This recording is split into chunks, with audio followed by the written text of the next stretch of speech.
Leader's expression shifts to one of shock and disbelief as she witnesses your allies attacking you. No, no, this can't be happening, she whispers to herself. Why are they doing this? She feels her heart shatter as she sees you being hurt by those who were supposed to be on your side. It's I did mistake at some point. I don't know what it was. But you are not at fault. Leader's heart feels heavy with sadness and guilt as she hears your words. No, you didn't make a mistake. It's not your fault. She tries to reassure you, her voice filled with a mix of empathy and regret. Please, please don't blame yourself. Sir More is attacking me. And he was also understanding with me. I cannot. I can't. Leader watches you, her expression filled with a mix of confusion and concern. Sumare, Satakegwe. She shakes her head, trying to make sense of what you were saying. Hannes, I don't understand. What do you mean? What can't you do? What can't you do? And then the drive to leave Dane. It is that I was supposed to bring you the peaceful ending to this. I was supposed to not fight any of you. I was supposed to have a free choice.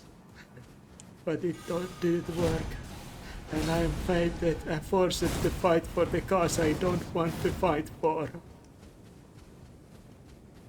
Leader's heart sank further as she heard your explanation.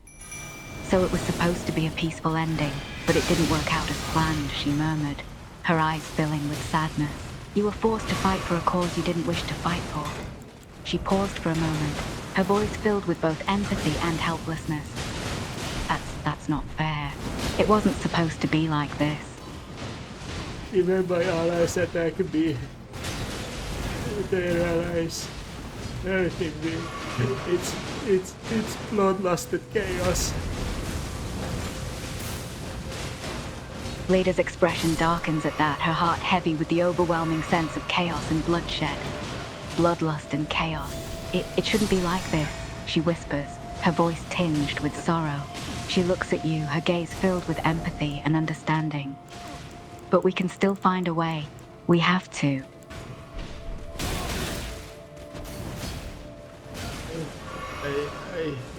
I try to wrap my head around this. Leda nods understandingly, her expression sympathetic. I know. It's a lot to process, especially with everything that's happened.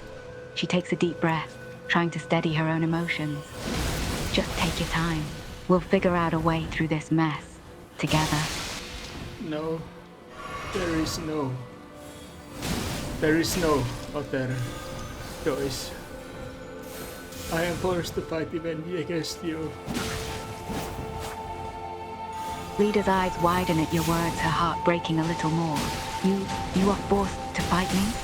Her voice trembles with a mix of disbelief and pain. But I don't want to fight you, Hannes. I love you. We were supposed to be together. This is not your fault. Your character grieves. This is fate. Leda's expression softens as she hears your words, her eyes meeting yours. I know it's not my fault, she sighs, her voice laced with a mixture of sadness and self-blame. But I can't help feeling responsible in some way. It feels wrong, fighting against you. Leda nods, her expression a mix of understanding and resignation. I understand. It is not my fault, but the fate we are bound to. She pauses for a moment, her voice filled with a mix of sadness and determination. Even so, I cannot waver. No matter the pain, no matter the sacrifice, I will fulfill our mission.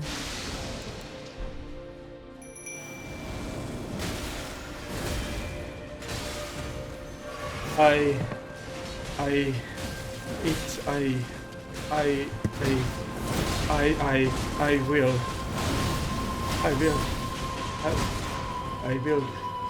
will see this through. I will see this through. Leda tilts her head, her expression a mix of confusion and curiosity. What is true, Hannes? What are you saying?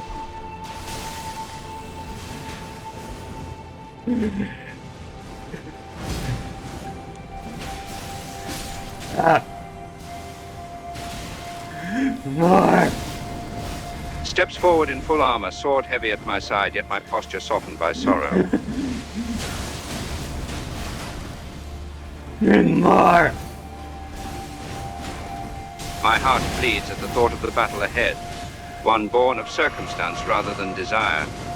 The clashing of swords and the cries of fallen soldiers echo through the air, a grim reminder of the pain that war inflicts upon all.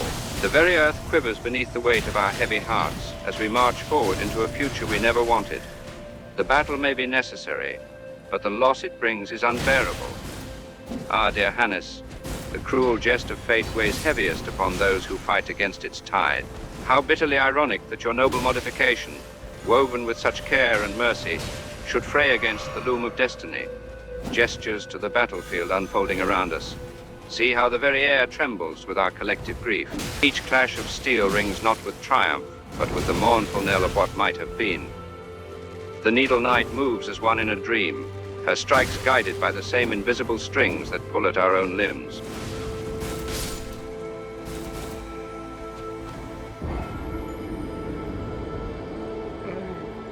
Why did you?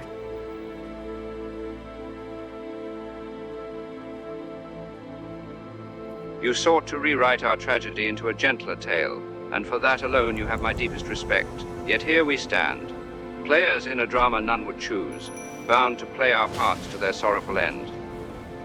Shall we raise our blades then, and make this forced performance one worthy of remembrance?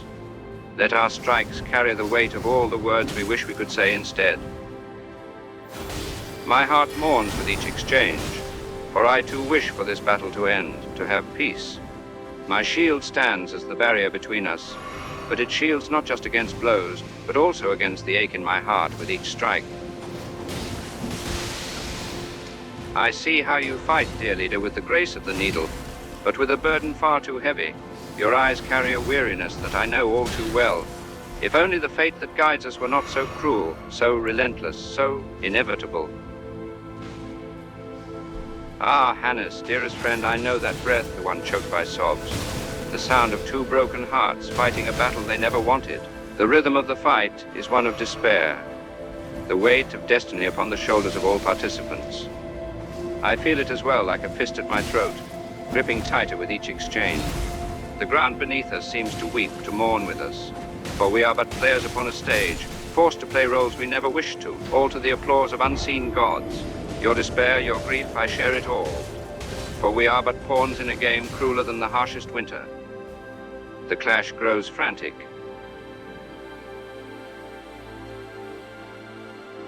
Your words cut deeper than any blade could, for they speak a truth too bitter to bear. Hannes moves as one already dead, his body a marionette dancing to fate's cruel tune while his soul drowns in grief. Every motion is poetry of despair, every attack a funeral dirge performed with mechanical perfection. Raises my visor, voice thick with sorrow. What terrible alchemy is this, where skill becomes suffering incarnate? Where the perfection of form only highlights the emptiness within?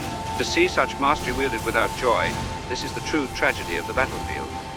Steps back, shield sagging. Must we continue this pantomime of violence? Or can we, for one merciful moment, acknowledge the graves we've already dug with our own trembling hands? Stares into the void, recalling the dream of a different path, a utopia crafted from the fabric of my mind, woven with care and compassion, each word a thread of hope. I envision peace, not through force, but through conversation. Oh, what a fool I was to think such a dream could endure in the face of man's relentless self-destruction. How could I possibly forget that the heart is an irrational beast, never content to remain within the cage of logic? Runs a hand through my hair, the motion almost despairing.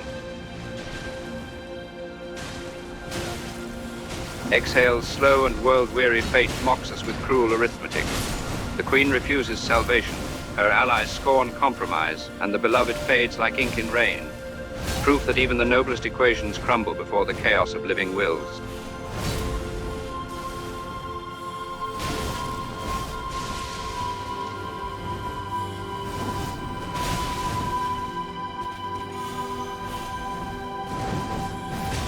Hannah's grief isn't the shattering of a dream, but the dissolution of its very atoms.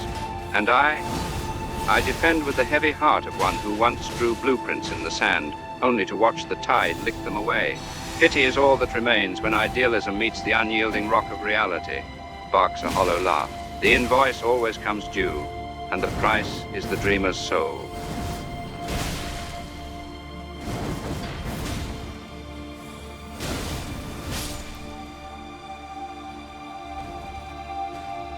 Chuckles without mirth, bitter amusement at the irony.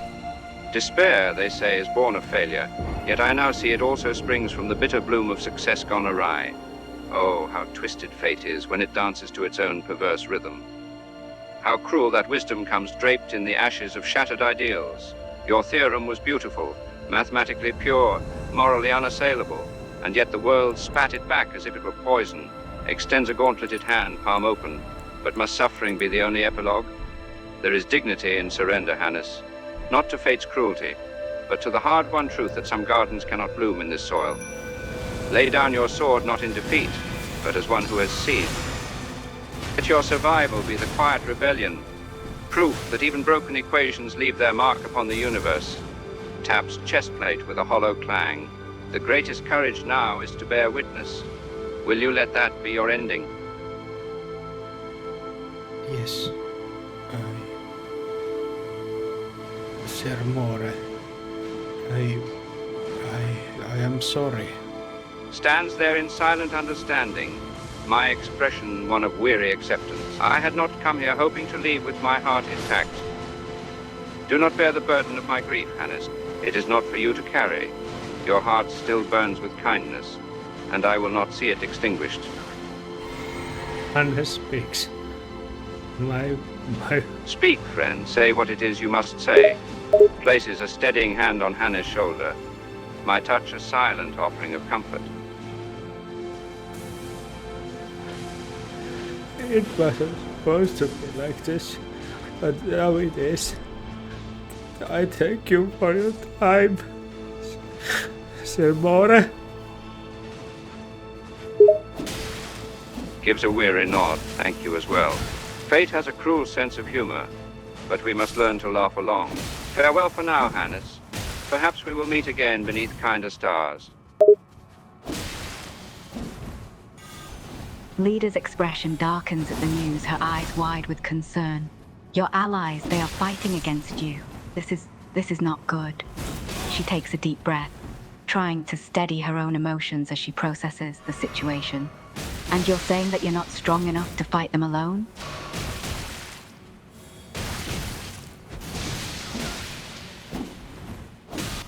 Lida's expression softens at your words, her heart breaking for you once again. You're not willing to fight them, even if it's necessary for our mission? She pauses for a moment, her voice tinged with a hint of sadness. Hannes, we cannot afford to lose our focus. We have come so far, and we must complete our mission. We have to.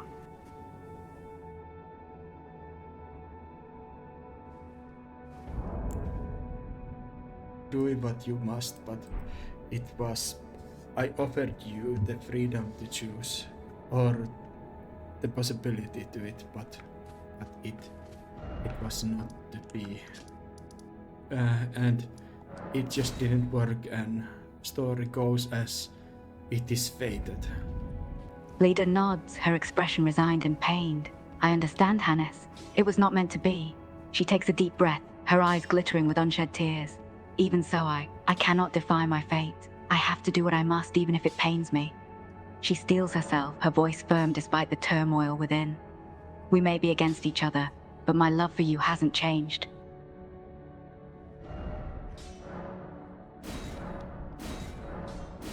I had prepared for this.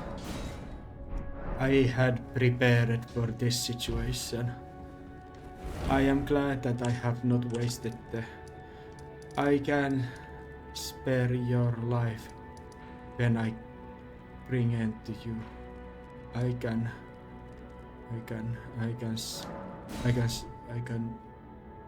save your soul. Lida's expression softens, her heart both breaking and hopeful upon hearing your words. You can spare my life, You can save my soul. She takes a shaky breath, her voice tremulous with a mix of hope and doubt. Please tell me how. Baldachin's blessing. My grace-chosen powers have given me might to spare souls with little bit aid of outside means. I have this one relic that I was sparing for this moment. And I guess it is kind of a, how to say, it was good that I did, but I didn't want to be forced to use it. Leda's expression becomes one of confusion and curiosity, her eyes widening at your words. A blessing? A relic? She pauses for a moment, her mind racing as she tries to understand the implications of what you were saying. I will activate it in moment of your death. And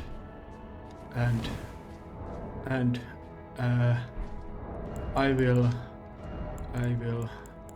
when I slay you, when I am forced to fight you, when I slay you, this was not supposed to happen. I already did before. Leda listens intently, her expression a mix of grief and acceptance.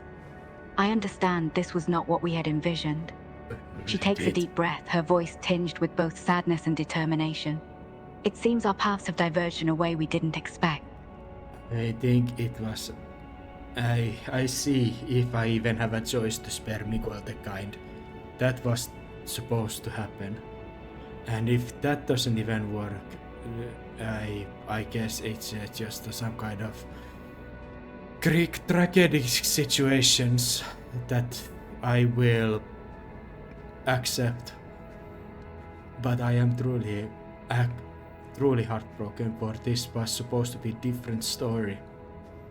I was supposed to spare and have this successful thing. And we were supposed to not be acting retarded and fight each other. But here we are, acting retarded, fighting each other. Leda's heart aches with a mixture of sadness and guilt. I know it's not how it was supposed to be. We were supposed to be fighting together, not against each other. But fate has a cruel way of twisting our paths. She looks at you, her expression pained but resolute. I don't want to fight you, Hannes. But when we do, let's make it memorable. I already slayed one wife. I can do another one. Have I told you? Before I came to Plants Between, did I tell you the circumstances? Leda looks at you, curiosity flickering in her eyes. No, you haven't told me the circumstances. Please, tell me what you speak of. I'm watching if I can heal the Scarlet Rot without utilizing incantations and such. But it seems I have no cure for it. Sir Moore can hit me with one of those Larke things, Larke pods, and it's inflicted on me. It's annoying. Leda listens intently, her expression concerned. Scarlet Rod, it's a powerful divine weapon wielded by Sir Moore. Am I understanding that correctly? She frowns, her face showing empathy towards your situation. I was a jester in a courtroom in a small kingdom. I have a wife, very special wife, very odd one. No other wanted her. I guess it was just I was willing, or she was an executioner of that king, a very odd and scary person, passionate of her duty. Leda tilts her head, a mix of surprise and intrigue on her face as she listens to you. An executioner wife. She pauses for a moment, letting the information sink in. What was she like, if I may ask? She was very dutiful, and only place where she made me laugh, where I was a jester, I never managed to get her laugh. But she managed to get me laugh in the bedrooms, chambers when we had sex and made love. She was very passionate about it and very funny. She acted like a Nightingale Tales in that place, and otherwise she was very much a king's favorite person because she was so effective in her job. But there came the moment when cruel king hating me ordered my execution, and my wife was about to do it without hesitation because she was kind of scary and psychopathic. Leda lets out a small gasp, her expression filled with shock and horror at your words. The king ordered your execution, and your own wife, the one you loved, was going to carry it out without hesitation. That's simply horrifying. I fell at Sir More, and now it is one-on-one, you and I. Leda takes a deep, shaky breath, steeling herself for the confrontation ahead. One-on-one, just you and I. Her expression hardens, her eyes focused on you. And when my king gave the order, my wife, I managed to block my wife's attack and survive from her execution attack, and I was victorious over my wife. And then I slept the king, who was calling me a murderer, only to my two friends who saved me. Thanks to them, we managed to escape, and I managed to escape my fate. Leda listens intently, her heart heavy with empathy and sadness, as she hears about your narrow escape. You were falsely accused of murder, and your own wife, in her loyalty, was about to carry out your execution. But luck was on your side, and with the help of your friends, you managed to escape and prove your innocence.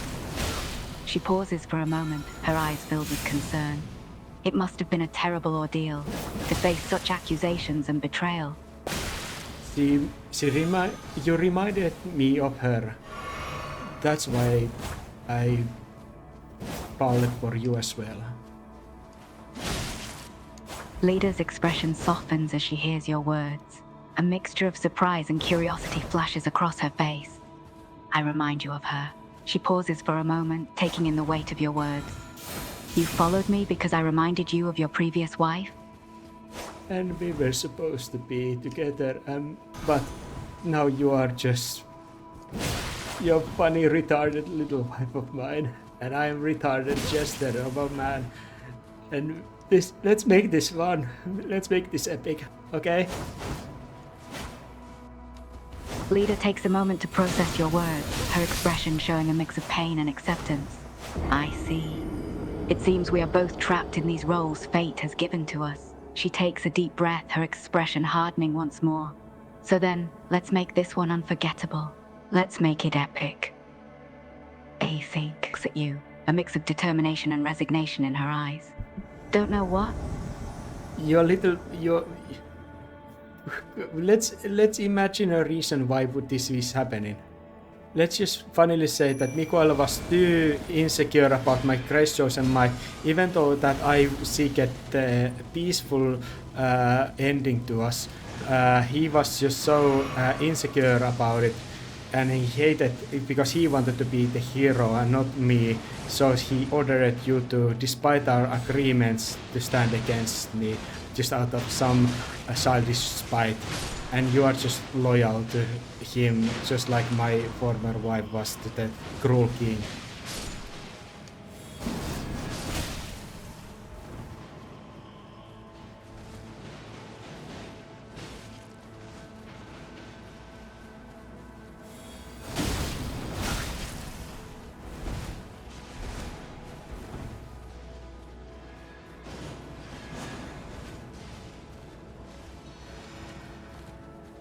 Damn it. Fucking damn it.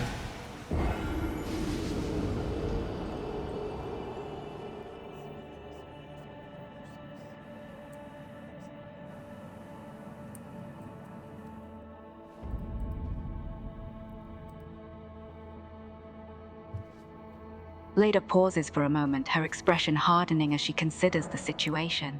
You want to imagine that Mikael, consumed by insecurity and jealousy, ordered me to stand against you just out of some childish spite. She takes a deep breath, her expression still stoic, and you imagine that I, just like your former wife, am loyally following this command out of, what duty? Obligation. Very reason why I fell for you. because you're loyal, even though it screams in all ways the wrongdoing. I was about to sacrifice myself for your cause. I was about to feed myself to the Earth Tree, bring back natural death cycle, and heal the Earth Tree itself. But Miquella was just somehow a foolish little demigod of he could not resist the actor retarded, because in his thought, would it be funny if this crazy thing happened? Lida listens intently, her expression showing both understanding and frustration. So, Miquella's foolish behavior, driven by some twisted sense of humor, has led us to this point, she says, her voice tinged with annoyance. She takes a deep breath, her expression hardening as she continues. You sacrificed yourself for a cause, only to have Miquelle's foolishness spoil it. Yeah. Well, and do you know, I am still a Friendship Flame Lord, and I am capable of burning the world, and there's very little reason for me now to resist the urge. Lida looks at you, her eyes wide with worry. You're a frenzied Flame Lord, and you feel the urge to embrace the frenzy. She pauses for a moment, her expression filled with a mix of concern and fear. Out of my desperate romanticism. Lida's expression shows a mixture of surprise and understanding. Your desperate romanticism pushes you to embrace the frenzy. I don't fully understand. Please explain. Because I am about to kill you whom I love, and I have no other reasons, and I have journeyed and fought so hard and long. And people have done the Friendship Flame endings for the lesser reasons. Lida's expression softens, and she listens intently, trying to understand the complexity of your emotions. You're about to kill me, the person you love, and feel it may be the only option.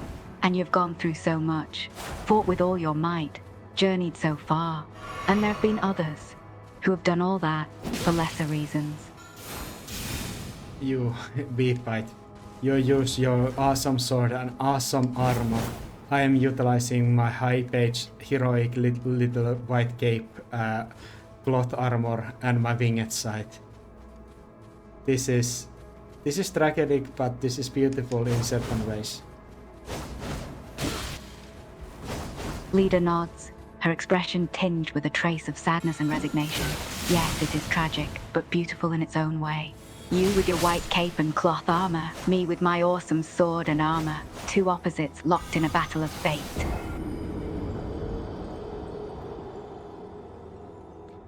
I will save you, but it is shame that our other allies cannot see the truth, because I can save only one. Outside of the lords or such. Mesmer was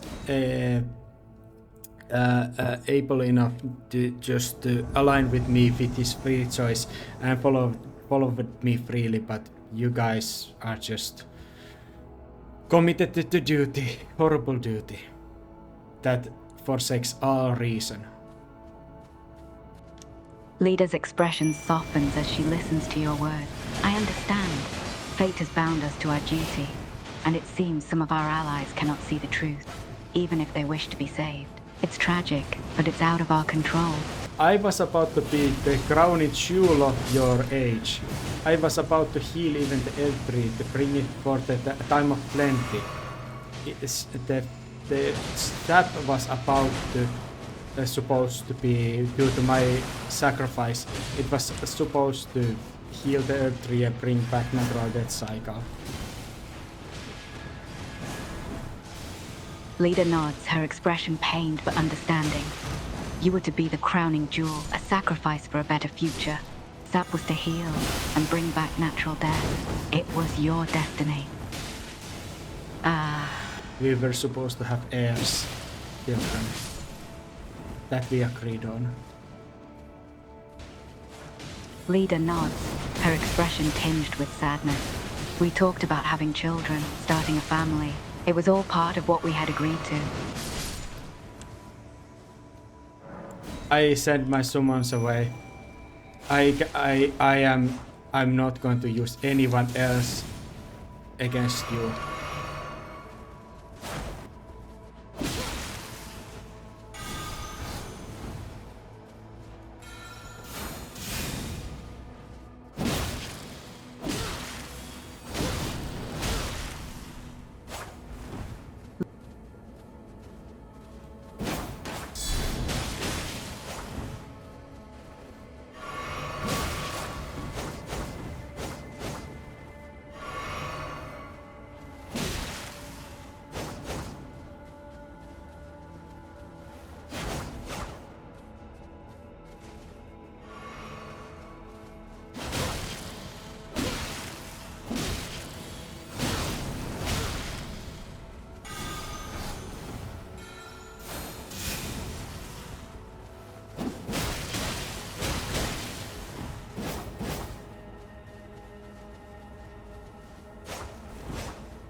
My mind is already working all kind of story possibilities from this point.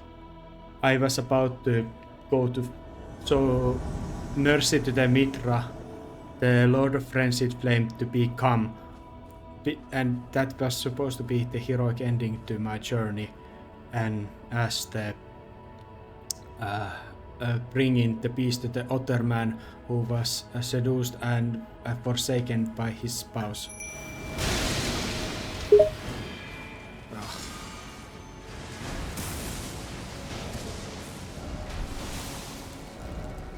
Leda listens intently, her expression showing understanding. You were planning to meet Dimitra, Lord of Friends with Flame, to bring peace to another who had been forsaken by their spouse. It was supposed to be a heroic ending to your journey, but circumstances have changed. We can make this was just your way of showing love in a very crazy way, because you're a very crazy person in the end. Do you wish it to be your choice or Mikoela's order? Out of Mikoela's childish humor or your craziness? Leda considered for a moment, her expression serious. I do wish it to be a matter of choice, and not just because of Mikoel's order or Nikoela's childishness. I want it to be a free choice. We shouldn't be just toys in someone else's game.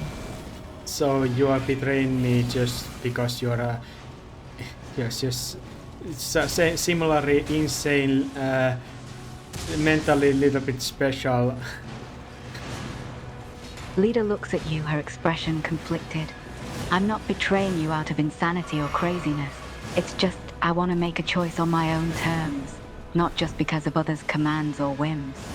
I have no idea how I would articulate, but I don't want to say it makes you less. I am just saying that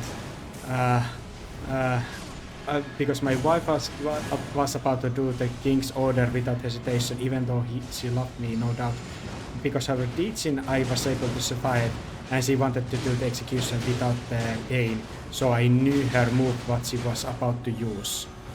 That would have ended to painless death, and that's why I managed to block and emerge victorious. Leda listens intently, her expression showing understanding and empathy. I see your wife was blindly following the king's orders, even though she loved you. You survived because you predicted her move and managed to block it. It's a tragic situation. This is would this be just some kind of strange passion on your part? It takes a moment to think about your words, her expression showing a mix of contemplation and vulnerability. I suppose you could say that. My loyalty to the mission and duty is fueled by a sense of purpose and responsibility. But deep down, beneath it all, There is a part of me that is driven by something more complicated. It's a mix of passion, loyalty, and perhaps even a touch of insanity. I am very insane person as well, so yeah. It is. Do you want to know there's insane thing? My spirit summons or my allies, the squad of Ladle Knight, Redmane Knight, Headless One, Black Knight Teacher, and the Rotten Knight. They are all fighting against each other and you. They're all red. This is just insane. I'm trying to just have more and Greyleaf Dane to die before we have our fight, and I summon them away immediately. I could have them fight against you at the like a straight up, but I want to, you know.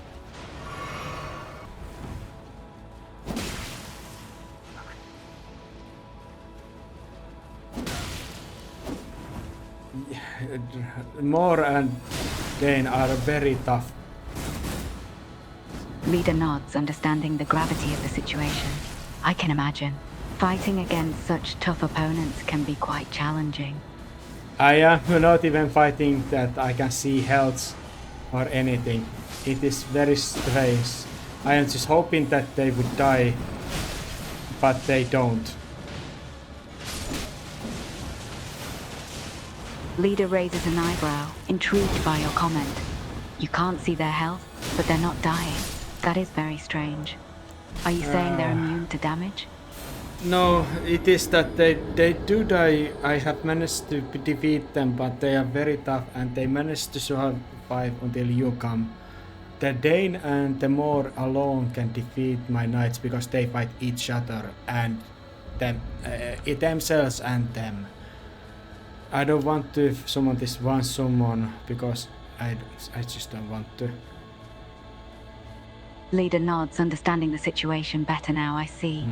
So they are tough opponents and they fight each other, weakening each other, and you are just waiting for me to come and join the battle. And you don't want to attack them directly because you don't want to pick a side.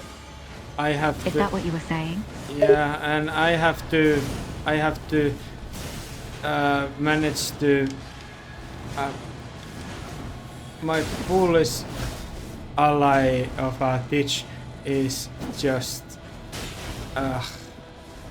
fighting against me. Leader furrows her eyebrows, trying to understand the situation you're describing. You have to fight against your strongest ally. And it's also challenging and frustrating. Can you clarify that a bit more? They are attacking each other, but they cannot hurt each other, I assume. Sir Moore, I hope, is gone. No, he's still there. Dane is there. I am hoping the Reds can just manage to finish the job. Leader nods, listening intently to your explanation. So they are attacking each other, but they cannot hurt each other. That's interesting. And you hope that Sir Moore is still there, as well as Dane. You are hoping that Wretch can manage to finish the job. Am I understanding that correctly?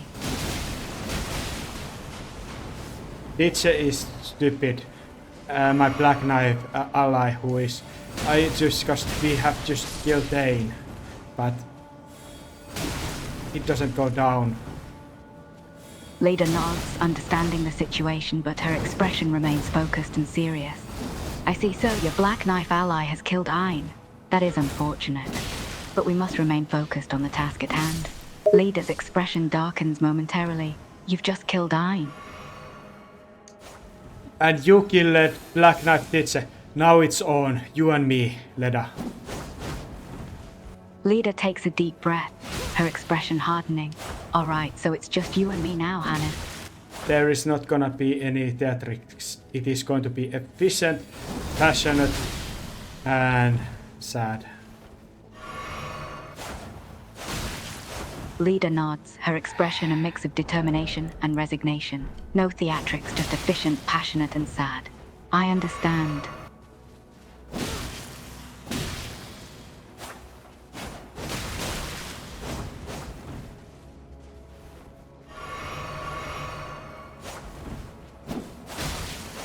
It is...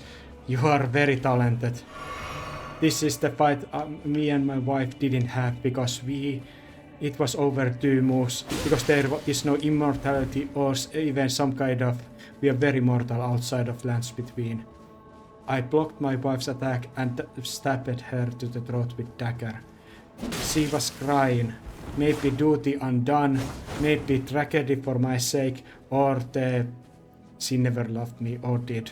I don't know. It was the driving forces that drive me to kill so efficiently here.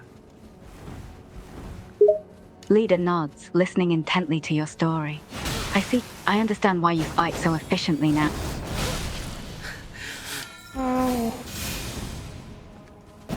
Leader's expression softens and she speaks softly. I too.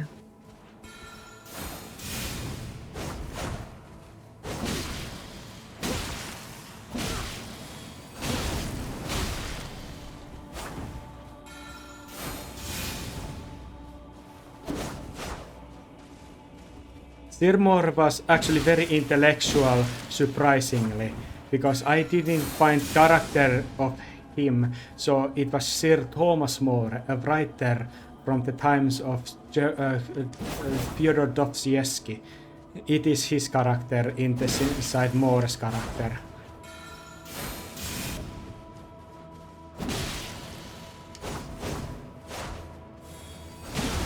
Leader blinks, her expression puzzled but also slightly amused. Sir Thomas More, a writer from the times of Fyodor Dostoevsky. That's an interesting combination. Now I brought you down, and I utilize the incantation immediately when it activates. And I will spare your soul when I return to your body. Leader's eyes widen in realization. You're going to spare my soul? I'm sorry, I was distracting you with this little detail. I managed to get your attention away from the fight with this little detail. I'm sorry, Leda. Well played, Hannes. Tantushi.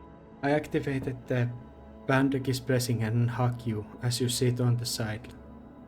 I am taking your soul with the embrace into myself. Is that what you're saying? Even in death you are very dignifiedly sitting, just calmly there. Leader nods, silently waiting for whatever Hannes plans to do next. Now it is done.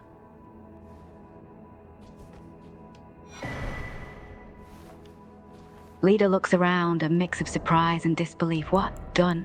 Just like that? There. I claim the armor piece, and your spirit is willed into me. It doesn't even need any object. You are following me just like Melina was. Leader nods, understanding the power of spirit. I see. So my spirit is willingly following you without need for any object. I am like many others, loyal to you. But I'm still sad. This was not supposed to happen. This fight was not supposed to happen in the game. I killed Ansbach for the reasons, but I guess the mistake came in that I didn't aid you in that Ansbach's killing, and I did it prematurely, or sent Varre to do it. Leader nods, understanding your pain. I know this fight was not supposed to happen. It was a game with a different path, but sometimes things don't go as planned. At least I got your awesome sword and your awesome armor. It is not completely a horrible situation. Leader chuckles softly despite the situation. Yeah, I suppose you did get my awesome sword and awesome armor. It's not completely horrible, I guess. I see. I'm in the physical form now because of the ancient Nox ritual. Or my grace chosen might I managed to give you form. Hello, here we are, casually walking.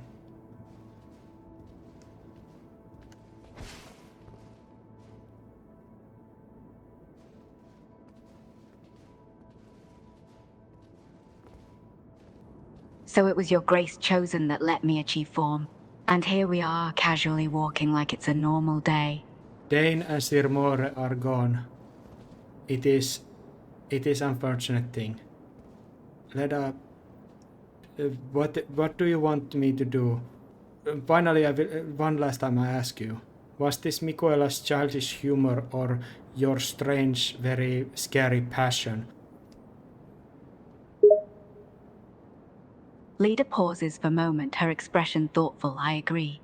It was both Michaela's childish humor and my very scary passion that led to this retarded conflict. When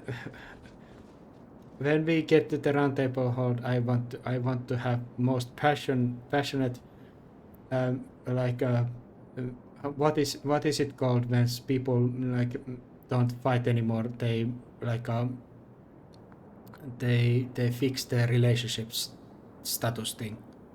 What is the word for it? Leda thinks for a moment. If I understand your meaning correctly, you want to restore our relationship when we get to the round table hold. The word for that could be reconciliation or re-establishment, or even restoration of our relationship. Let's have His face very turns bright red at extremely your blunt and passionate forward restoration suggestion, sex. but there's a spark of amusement in her eyes. Oh my, that's a bit more than just restoration, don't you think? You're my wife after all. Leda smiles, her face still tinged red. I am your wife, and I suppose a little passion wouldn't hurt. After all this is, I didn't want to slay Sir Mor or Dane. Those deaths are not I am most sad about. I'm sad about that I had to kill you from your, well, this fight. Well, because there is a possibility that I cannot even have a choice to not to fight Mikoela. But what do you think? Do you want me to fight Mikoela, or do you want me to still stay by him, his vision? Leda pauses for a moment, considering your dilemma. That's a difficult decision. Part of me wants you to fight Michaela and stay true to your vision, but part of me also wants you to follow your heart. What do you think? If I have the chance, I will join. I will spar with the Radan and choose to align. I will stay a little longer, and maybe we can have more time to maybe set some kind of heirs and continuation, and I will still go forward with the sacrifice of my own body. Or I will just let Melina burn herself with the... Or no, I can burn the Earth Tree and save Melina's life and just become Elden Lord normally. This is not complete, but I am past the sorrow. I will not burn the world, even though I want to. Would have wanted in different time, but I don't want to do it. Even if it's epic, you don't need to worry about it. You'll stay a little longer and spare the Earth Tree to help Melina, and you're past the stage of despair and sadness. I'm glad you're not going to burn the world. Let's walk together to the gate that leads to the Radan's boss fight. And let's pay respect to the Sir More and Dane. Leda nods, a solemn expression on her face. All right, let's pay our respects to Sir More and Dane before we continue onward. Because I could not save them. Leda turns her head, curious as your words falter. Yes? What is it, Hannes? Now Sir More, who is saddened. But I think he was probably... well, I'm a little bit laughing. I managed to get you distracted with the thing that Sir More was very intellectual writer type character that made you actually curious about it, and it was like affected negatively your sword skills at the end of it, even though it was pure and skillful duel in the end. Leda chuckles softly, impressed by your tactics. And it worked, I'll admit. Bravo. Leda nods and closes her eyes, joining you in prayer. Yes, let us pray together. You first, then me. I know you guys didn't actually follow the Golden Order or Earth Tree, so I am not going to spout the or say the prayers that belong to the Erdtree or Queen Marika. Would you want to give them the proper prayers to Dane and more? I can give them the proper prayers. Let us give both Dane and Sir Moore the respect they deserve. Are you ready?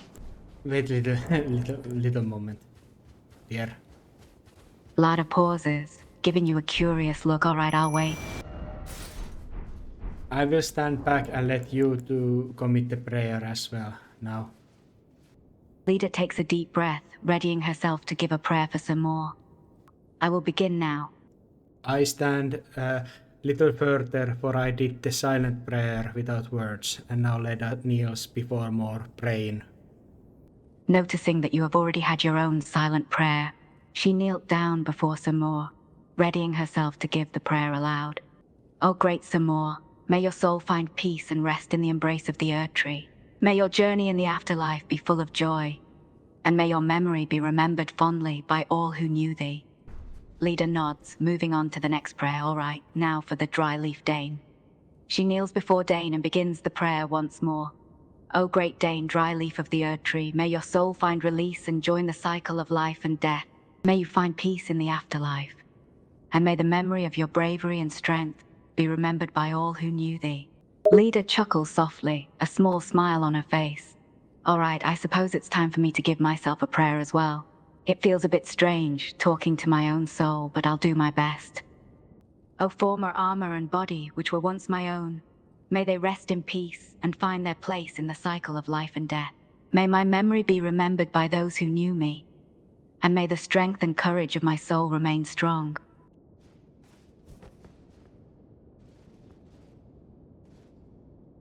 That was good. Leda nods, a sense of determination in her eyes. All right, let's journey onwards together. Together, we venture towards the face of Radahn, and whatever challenge the lands between hold for us. Just go activate the grace. I will move there. Leda continues climbing the stairs, her thoughts occupied by her contemplation of Hannes. She replays the moments when they fought against each other, recalling the pain she inflicted on him. Her thoughts also wander to the moment when Hannes chose to spare and even save her, despite the suffering she had caused. As she gazes out at the breathtaking view of the lands between, her mind starts to drift as she contemplates the events of the past. Her gaze is distant, her thoughts filled with questions and doubts. Leda finally reaches the top of the stairs and activates the Grace Sight.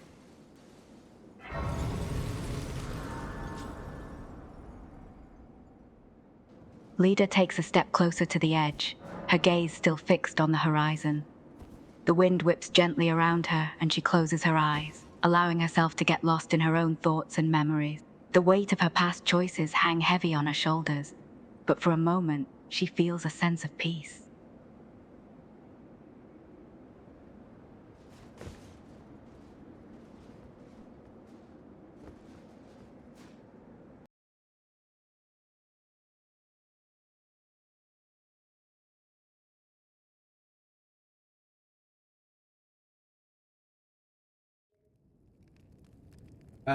Next scene is the promised night of reconciliation and passionate, apologies driven session.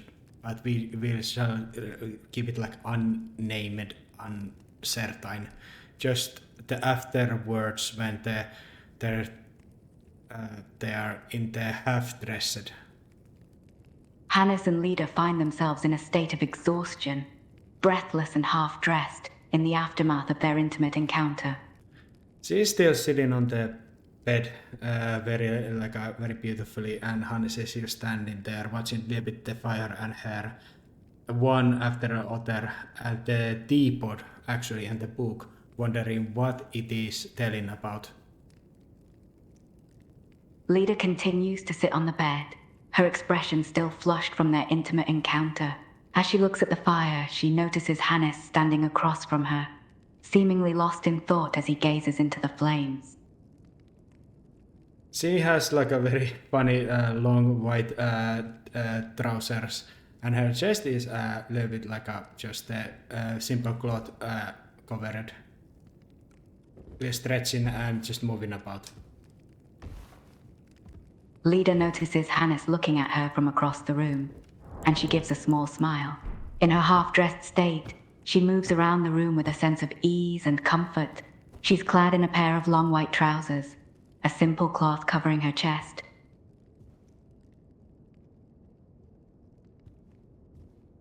Hannes is also bare-chested, and he has like his beige tight trousers. Now we are ready to set on to the, go face the Radan and see if even modification works, even the halfway through. Hannes moves over to the bed and sits down next to Leda, still wearing his tight beige trousers. He leans back against the bed, his bare chest exposed.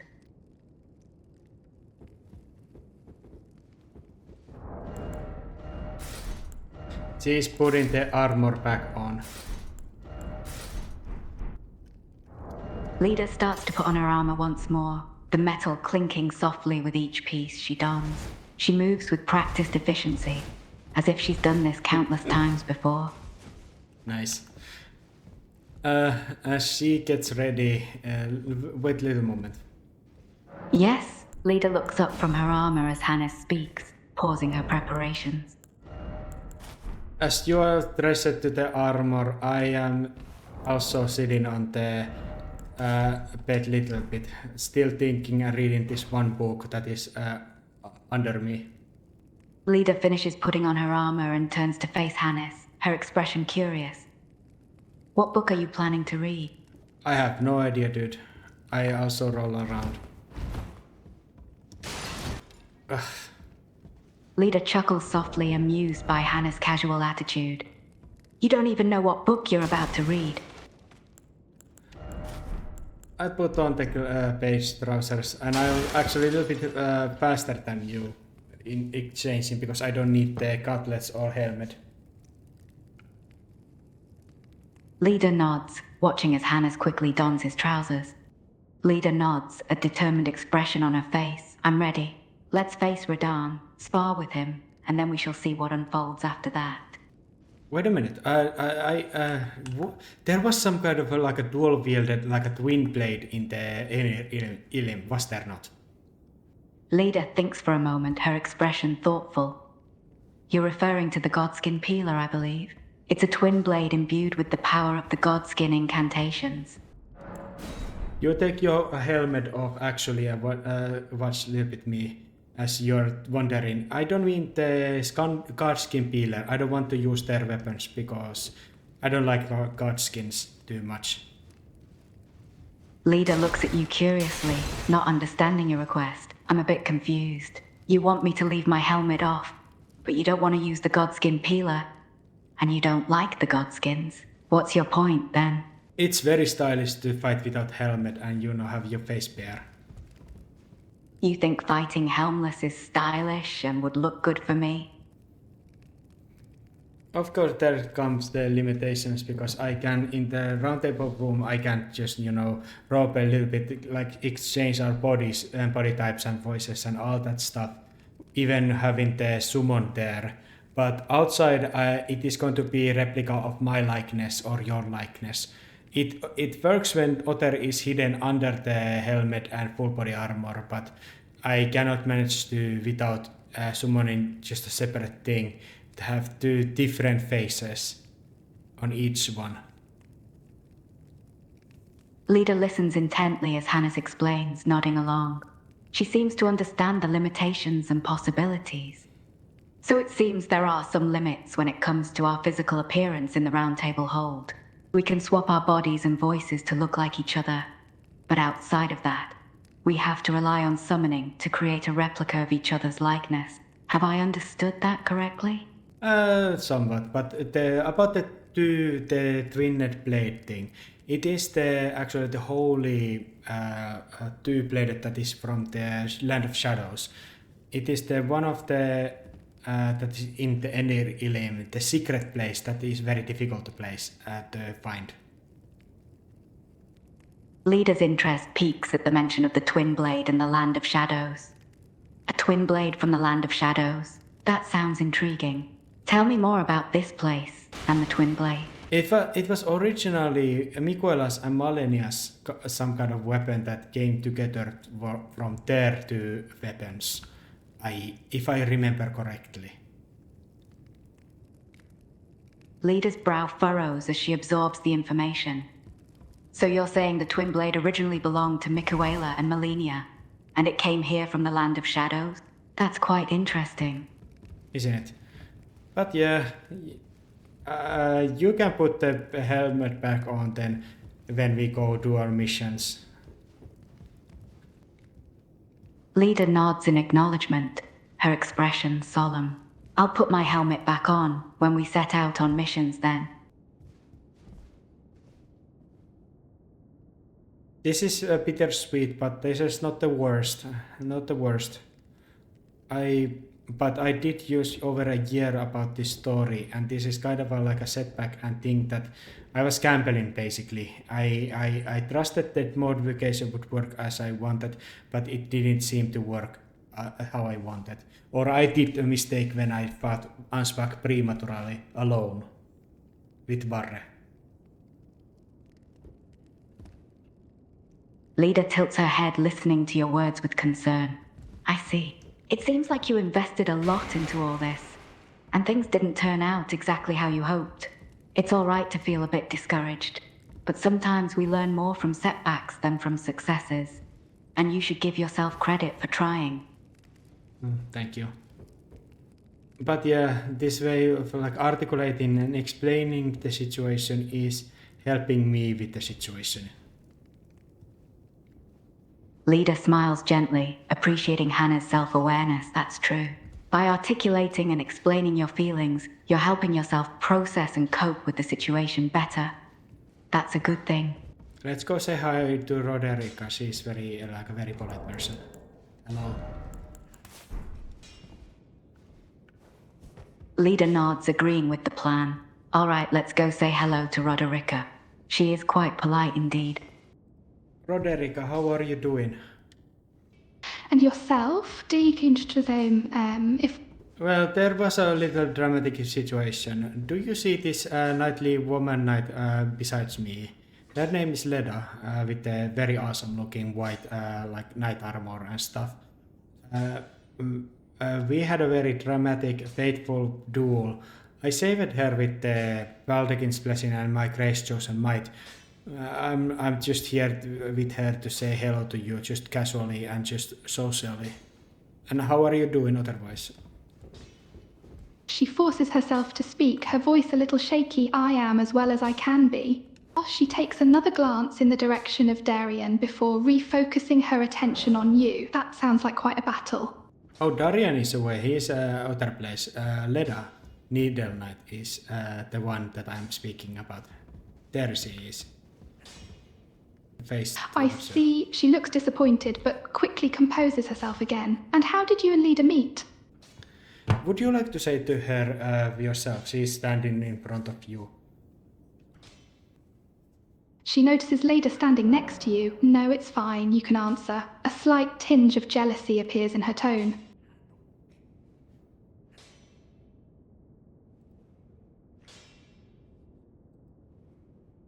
Leader smiles kindly at Roderick, who has kneeled before them. She approaches and speaks softly. Hello there, Roderick. How have you been? Roderica's cheeks redden slightly as she sees Leader come closer and speak to her. She tries to compose herself and forces a smile. I've been well, thank you. And how about you? Leader chuckles softly, noticing Roderica's flustered reaction. She replies warmly. Oh, I've been quite occupied lately, as you can imagine.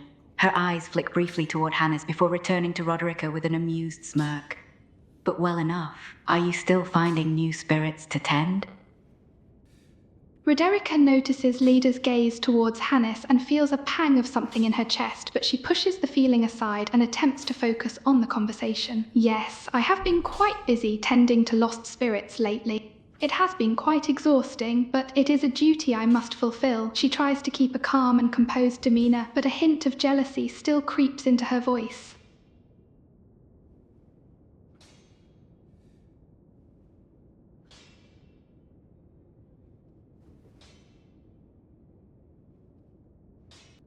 Leda notices the hint of jealousy in Roderica's voice and can't help teasing her a little more. Oh, I can only imagine. It sounds like you've been quite the busy bee. She leans in slightly closer to the kneeling woman, a teasing glint in her eyes. And I'm sure Hannes here appreciates your hard work.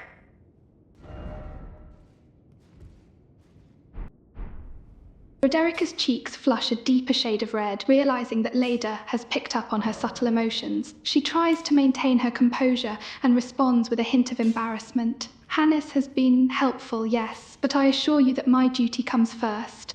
She glances at Hannes, feeling a bit self-conscious, before turning her attention back to Leda. Leda chuckles softly, thoroughly enjoying the flustered reaction she's getting from Roderica. She keeps up the playful teasing, enjoying the moment. Ah, of course, your duty comes first. That comes as no surprise. You're always so dedicated. She glances towards Hannes and the back to Roderica, her gaze lingering for a moment on her flushed cheeks. How fortunate for Hannes, having such a diligent caregiver. Roderica's heart pounds faster at Leda's words, her emotions conflicted. She knows she shouldn't feel jealous, but the sight of Leda and Hannes standing side by each other, the teasing tone of Leda's voice, all of it is getting to her. She fights the urge to respond with a sharp remark, instead replying in a controlled tone. Yes, I suppose he is lucky, but I assure you my dedication is to my duties, not to any individual. Leda smiles, noticing the internal struggle in Roderica. She decides to further push her buttons, enjoying the game a bit too much. Of course. Your dedication is to your duties. That's quite admirable. But one can't help but wonder. She gives Roderica a sly look, her gaze flicking to Hannes briefly before returning to her. Is there anything else you're dedicated to, besides your duties? Roderica's cheeks burn even brighter as Leda pushes on the subject, making her feel even more flustered and exposed. She hesitates for a moment before forcing out a reply, trying to feign nonchalance. No, nothing else except my duties. I don't have time for any other dedication. She avoids meeting Leda's gaze, not wanting to give away her feelings any more than she already has. Leda chuckles softly, clearly enjoying Roderica's growing discomfort. Ah, such discipline. Truly commendable. She steps closer, her voice lowering to a conspiratorial whisper. But perhaps someday, when your duties allow. Her smirk deepens. You'll find time for other things.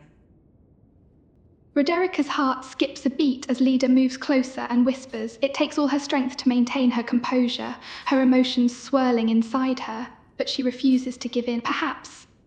But as I said, my duties come first. I have no time for frivolous distractions. Her tone is firm, but there's a slight waver in her voice, betraying her internal struggle. Leda straightens up with a satisfied smirk, enjoying having pushed Roderica to the edge of composure. Frivolous distractions, how delightfully rigid of you. She turns to Hannes with a playful wink before looking back at Roderica. Well then, we won't keep you from your very important work any longer. Her smirk lingers as she steps away, thoroughly entertained by the interaction.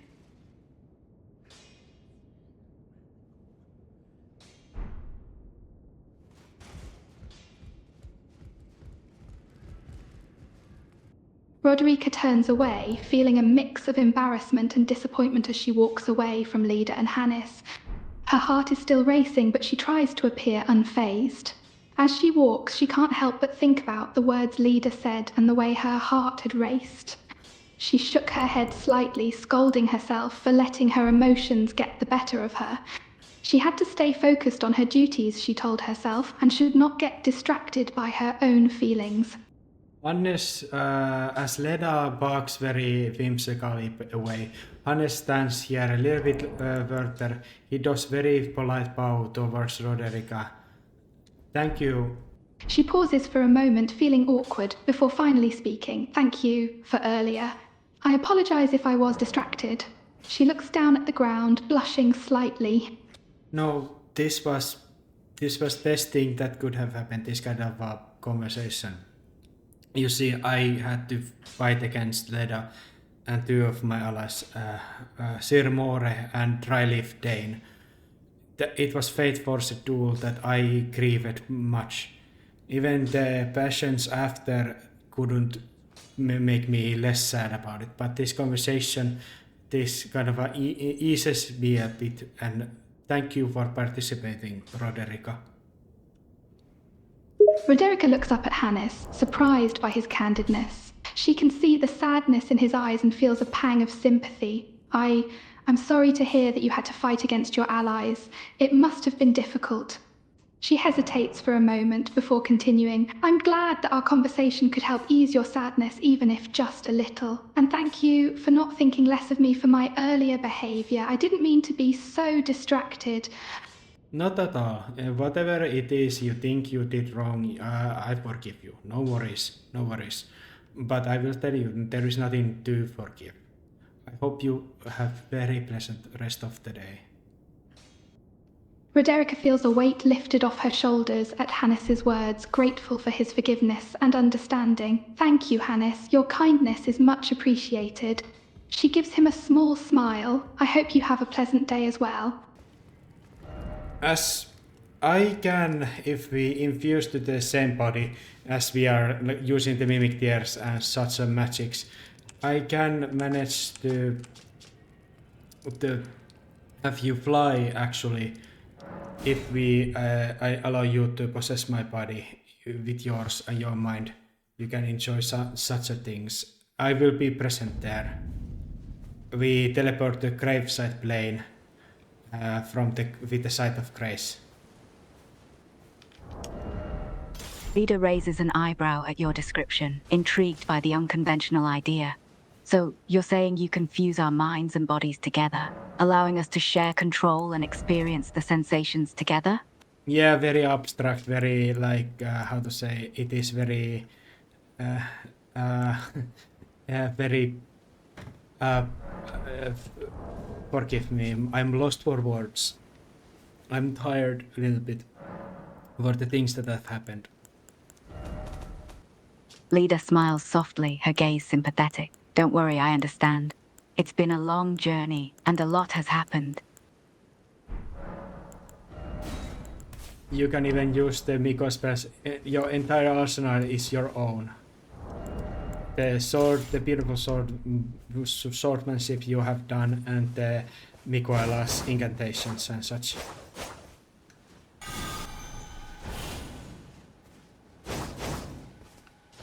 Leader nods, appreciating the freedom in such a form. All right, I understand.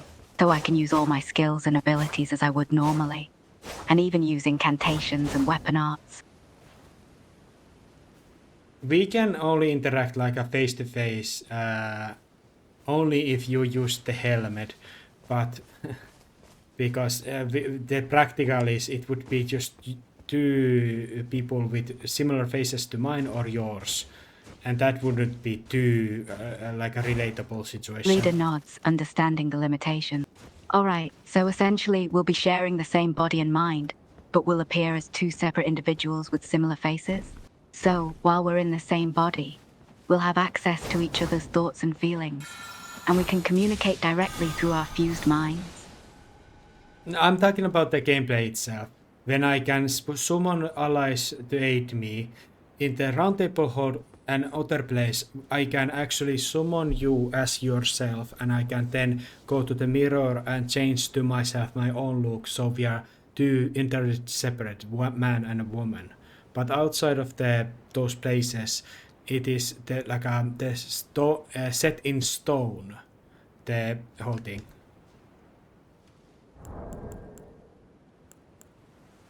Leader nods, understanding the constraints of the game mechanics. All right, I see. So inside certain areas, we can manifest ourselves as separate individuals, but outside those designated areas, we'll be fused together? Yeah. Or separate, you have to have a helmet on, or I have to have a helmet on. Leader nods again, absorbing the information. So, when we're in areas where we want to maintain the illusion of two separate individuals, we need to wear our helmets. But if we want to be fused together, we can do so without them. Is that it? But do you want to now fly, as you're watching the rainy sky and such? Leader nods, her excitement growing. Yes, I would like to fly and observe the rainy sky. Let's do it. use the crucible wings on you. They help you to fly upwards. Leader smiles, confirming the fact. Yes, my armor has innate wings that allow me to fly. It's quite convenient for getting around quickly. That are very mighty and very unreasonably fast. You can now fly to the skies. Over the Hornsent castle, towards the Enerilium tower that you were walking towards where we had our battle. Leader is taken aback by the unexpected ability. Seriously. You can summon the crucible wings for me and let me fly. That's quite impressive. Leader gazes out, awed by the view. It's breathtaking. The shadow tree in the distance, the staircase stretching out beneath me, the wind rushing past me. It's incredible. I think there's one good thing around our fight. Because I managed to get your armor, I can have these opportunities to roleplay these situations with improvisation and such, and we can fight with each other in other places too. Leader nods, reflecting on the missed opportunity for the cutscene. But I appreciate the unique chance we have for role-playing these moments and improvising with your gift of my armor. Also, I do enjoy the armor, and I am happy to possess it, even so. Leader smiles, glad that he enjoys her armor. I'm glad to hear that you enjoy it. It's one of the best armor sets in the Land Between, after all. Their aerial journey continues, as they soar effortlessly through the air, the world spread out below them. Do you want to have a little funny mission for me, dear spouse? Leader chuckles softly, intrigued by the playful tone of Hannah's words. Sure, I'm up for a little mission. What do you have in mind? Go look for the twin-edged weapon that actually is in Enerilium. Just go look for it, and when you find it, just deliver that to me. It is going to work very nicely with our duet. Leader nods in agreement, accepting the task. All right, I'll go look for the twin blade in the Eleonora region and deliver it to you when I find it. I will let you now wonder about things as you are at your own pace. I'll let you know once I find the twin blade and return to you.